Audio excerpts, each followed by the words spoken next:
Le matin où mon mari m'a annoncé que je n'étais plus la bienvenue au gala annuel de son cabinet, j'ai répondu « Bien sûr, comme vous le jugez bon ». Il a ajusté ses boutons de manchette devant le miroir et a hoché la tête, satisfait. C'était ça, mon mari. Il prenait mon silence pour de la soumission. Il l'avait toujours fait.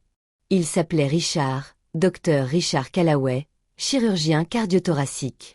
Le genre d'homme qui entrait dans une pièce et la voyait se réorganiser d'elle-même. Je l'avais épousé 11 ans plus tôt, lors d'une cérémonie dans un jardin à Savannah, sous une glycine en fleurs, sous les larmes de joie de ma mère, tandis que sa mère examinait ma robe avec l'efficacité discrète d'une experte. Je m'appelle Elena. J'avais 32 ans lorsqu'il m'a dit que j'étais une honte. J'en avais 33 lorsqu'il a enfin compris le prix que ce mot lui avait coûté. Pendant les 6 premières années de notre mariage, j'ai été ce dont Richard avait besoin. Élégante lors des dîners, discrète au gala de charité de l'hôpital. J'ai même appris quel vin ses collègues préféraient. Quel sujet faisait rire le chef du service de chirurgie. Comment désamorcer une conversation quand l'ego de Richard avait besoin d'être remis à sa place. J'avais un diplôme d'études supérieures en architecture, que j'ai abandonné 2 ans après le mariage, car Richard disait qu'il valait mieux que je me concentre sur la maison, sur nous, sur la vie qu'il s'efforçait tant de construire. Je me suis concentrée, j'ai construit, je m'y suis plongée si progressivement que je ne m'en suis même pas rendu compte. Le changement s'est opéré lentement, comme la plupart des érosions, non pas d'un coup, mais par des années de pression sourde. Une remarque sur mon rire, jugé trop fort lors d'un dîner de service. Une suggestion de le laisser gérer la conversation avec ses collègues, car je n'en comprenais pas bien le contexte. La première fois qu'il a utilisé le mot « gênant ». Nous étions en voiture, sur le chemin du retour d'une vente aux enchères caritatives. J'avais enchéri sur un week-end, car le commissaire-priseur était charmant, la salle chaleureuse, et cela semblait être le genre de décision spontanée que l'on prend souvent lors de ce genre de vente. Richard ne m'a pas adressé la parole pendant 2 jours. Quand il m'a enfin annoncé que je n'étais pas la bienvenue au gala, le mot « gênant » avait déjà été employé 11 fois. Je le sais, car j'avais commencé à compter. Je gardais un petit carnet bleu pâle, de la taille d'un livre de poche, dans la poche intérieure de mon manteau d'hiver, accroché dans le placard de l'entrée où Richard ne regardait jamais. J'y notais des dates, des mots, la texture de moments dont je savais que je devrais un jour me souvenir avec précision. Le gala était la soirée de bienfaisance annuelle de l'Institut cardiaque Callaway. Le nom de Richard figurait sur le bâtiment. Son nom était aussi, comme je l'avais découvert 4 mois plus tôt, dans une série de SMS d'une certaine Diana Hall, une représentante pharmaceutique qui assistait à ses réunions consultatives du mardi après-midi depuis presque 1 an. J'avais trouvé ces messages par hasard. Son téléphone avait vibré sur le comptoir de la cuisine pendant qu'il prenait sa douche, et j'avais jeté un coup d'œil par réflexe. Je n'arrête pas de penser à mardi dernier. C'était tout ce que j'avais besoin de lire. J'ai remis le téléphone à sa place. J'ai fini de préparer le café. Quand Richard est descendu, je lui ai tendu sa tasse et lui ai demandé son emploi du temps. Il m'a parlé d'une intervention qu'il avait à 7 heures et j'ai acquiescé. La matinée s'est déroulée comme tous les matins, quand l'un des deux à table fait comme si de rien n'était sans que l'autre ne s'en aperçoive. Ce soir-là, après qu'il se soit endormi, j'ai ouvert mon journal bleu pâle et j'ai noté la date. Je n'ai pas pleuré. J'avais déjà fait mon deuil des mois auparavant, lentement, en secret, comme on le fait sous la douche ou lors de longs trajets en voiture, la radio éteinte. Ce que j'ai ressenti, assise à la table de la cuisine à 23h43, n'était pas du chagrin. C'était quelque chose de plus froid et de plus utile. C'était la lucidité. Le lendemain matin, j'ai appelé Priya, ma colocataire de fac, depuis ma voiture sur le parking du supermarché. Priya était avocate spécialisée en droit de la famille à Atlanta. Nous étions restés proches comme seules les vraies amitiés survivent à la distance, non pas en nous parlant toutes les semaines, mais en étant celles qu'on appelle quand quelque chose compte vraiment. « Dis-moi tout », m'a-t-elle dit, « et ne cache rien. » Je lui ai parlé des SMS, des 11 fois, du journal, de mon diplôme d'architecture qui prenait la poussière dans un tiroir, de l'argent car il y en avait beaucoup. Richard l'avait toujours géré et je l'avais laissé faire, car il disait que c'était plus efficace ainsi, et l'efficacité était l'une de mes nombreuses faiblesses discrètes. Priya resta silencieuse un instant après que j'eus fini. Puis elle demanda, « Elena, depuis combien de temps tiens-tu ce journal ?»« Environ 2 ans, répondis-je. Nouveau silence. Bien, dit-elle. Continue. Ce qui suivit ne fut pas une explosion. Ce fut une révélation. Priya me mit en contact avec un expert comptable judiciaire nommé Marcus Webb, un homme discret d'une 50aine d'années qui portait des nœuds papillons et parlait de documents financiers avec la déférence de quelqu'un qui commenterait des textes sacrés. Je rencontrai Marcus le jeudi matin dans un café près de ma salle de sport, ce qui me donnait une bonne excuse pour quitter la maison à l'heure. Pendant plus de 7 semaines, Marcus m'a expliqué en détail nos finances communes des 11 dernières années, avec la patience d'un homme expérimenté qui comprenait que ces informations n'étaient pas abstraites. C'était le récit d'une vie. Ces découvertes furent instructives. Richard avait un compte secondaire dont j'ignorais l'existence. Ouvert 3 ans après notre mariage. Les dépôts étaient irréguliers mais réguliers, m'expliqua Marcus sans interprétation, ce que de tels schémas indiquaient généralement. J'ai tout noté. J'ai aussi appelé ma mère. Elle vivait à Charleston, dans la maison de mon enfance, et elle avait des opinions sur Richard qu'elle avait gardées pour elle pendant 11 ans, avec une discipline que j'avais toujours respectée et dont je comprenais maintenant qu'elle était une forme d'amour. Quand je lui ai annoncé la situation, elle est restée silencieuse pendant 4 secondes. « Dis-moi ce dont tu as besoin », m'a-t-elle demandé. « Rien pour l'instant », ai-je répondu. « Mais je t'appellerai quand ce sera le cas. » « Je serai prête », a-t-elle dit. Le gala avait lieu un samedi d'octobre. Richard m'a annoncé un mardi que je ne pourrais pas y assister. Il a présenté cela comme une marque de considération. « Tu as l'air fatigué ces derniers temps. La soirée sera longue.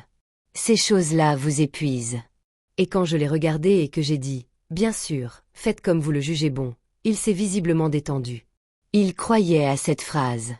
Il y croyait, sous différentes formes, depuis 11 ans. Ce qu'il ignorait, c'est que j'avais déjà appelé notre comptable commun, un certain Gérald, qui m'avait discrètement informé, lorsque j'avais posé les bonnes questions le jeudi précédent, que certains éléments de notre structure financière étaient urgents et que je devrais peut-être prendre connaissance de certains documents avant la clôture de la période de révision trimestrielle. Gérald n'était pas déloyal envers Richard. Il répondait simplement aux questions directes d'une cotitulaire de compte, et c'était la première fois que je posais des questions directes. Le samedi du gala, Richard s'est habillé dans son bureau.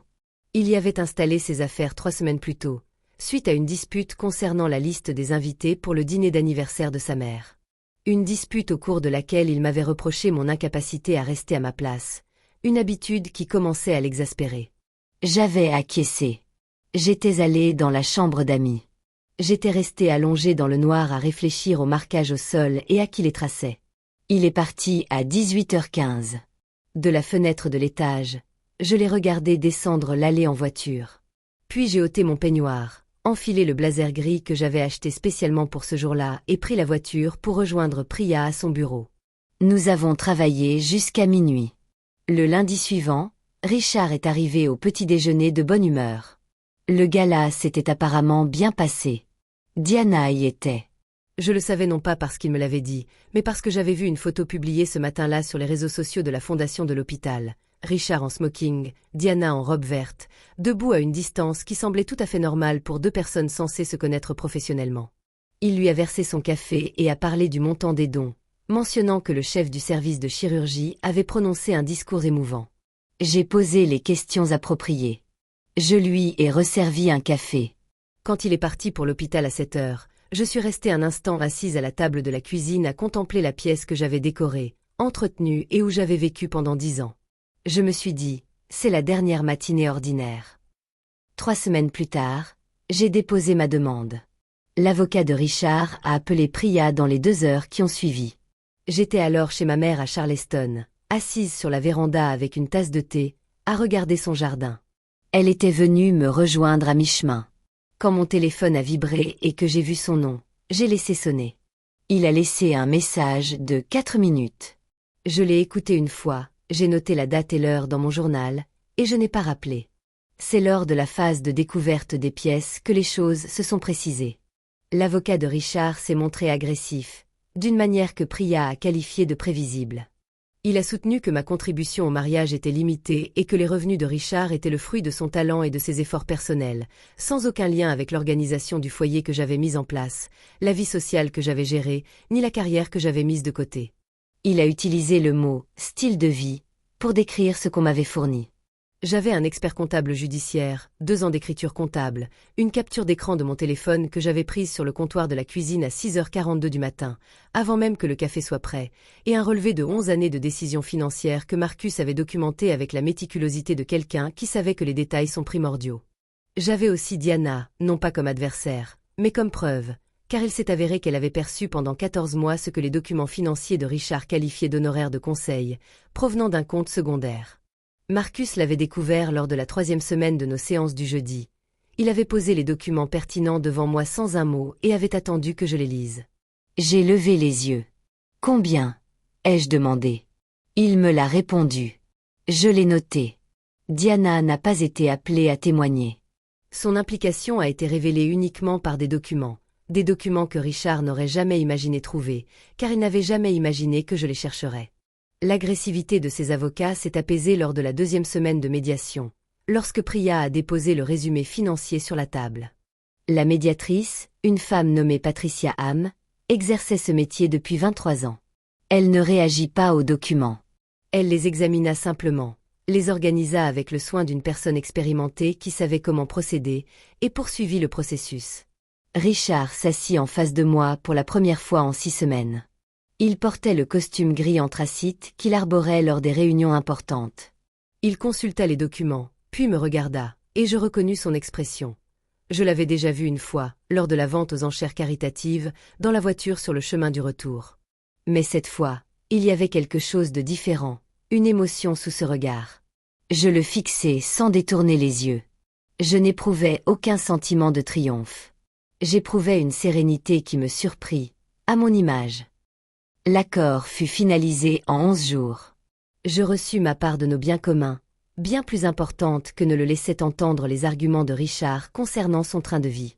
J'obtins une indemnisation structurée qui prenait en compte les années d'interruption de carrière et la valeur documentée du soutien professionnel que j'avais apporté. J'ai récupéré la voiture, qui était à mon nom depuis l'achat, un détail que Richard avait apparemment oublié. J'ai reçu une somme provenant du compte personnel que Marcus avait trouvé, et que l'avocat de Richard avait tenté de faire reclasser 3 fois avant d'épuiser ses possibilités. Je n'ai pas demandé la maison. Je ne voulais pas vivre dans un espace qui avait été progressivement transformé selon ses goûts. Je la lui ai laissé prendre et j'ai vu son expression changer lorsqu'il a compris que ce qu'il considérait comme un moyen de pression était quelque chose que j'avais déjà abandonné. Priya m'a serré la main sur le parking devant le cabinet du docteur Ham, puis m'a enlacée si longue que cela en avait le sens. « Tu étais méticuleuse », a-t-elle dit. « J'ai eu une bonne professeure », ai-je répondu. Ma mère m'attendait à la maison de Charleston à mon arrivée ce soir-là. Elle avait préparé le ragoût d'agneau qu'elle faisait toujours lorsqu'elle voulait exprimer quelque chose que les mots ne pouvaient traduire. Elle a posé le plat devant moi, s'est assise en face de moi et n'a rien cherché à briser dans le silence. J'avais 33 ans et je recommençais à zéro. Et ce qui m'a le plus frappé dans les semaines qui ont suivi, ce n'était pas l'absence de Richard, mais la présence d'un espace où je pouvais enfin réfléchir, organiser mon temps, vivre mes matins comme avant. J'ai trouvé un petit studio dans un quartier que j'avais toujours aimé, sans jamais y avoir vécu. J'ai appelé le département des études supérieures de l'école d'architecture que j'avais quitté 11 ans plus tôt pour me renseigner sur les possibilités de réadmission. Le responsable, un jeune homme qui semblait sincèrement intéressé, m'a dit que mon portfolio d'admission était toujours archivé. Il m'a proposé de venir discuter des options. J'ai accepté. J'ai acheté un carnet bleu clair, neuf, et sur la première page, je n'ai inscrit ni date, ni nom, ni référence. J'ai simplement écrit une phrase qui me trottait dans la tête depuis la médiation. Une phrase que le docteur Patricia Ham avait prononcée en rassemblant ses dossiers, presque pour elle-même, au moment où nous quittions la pièce.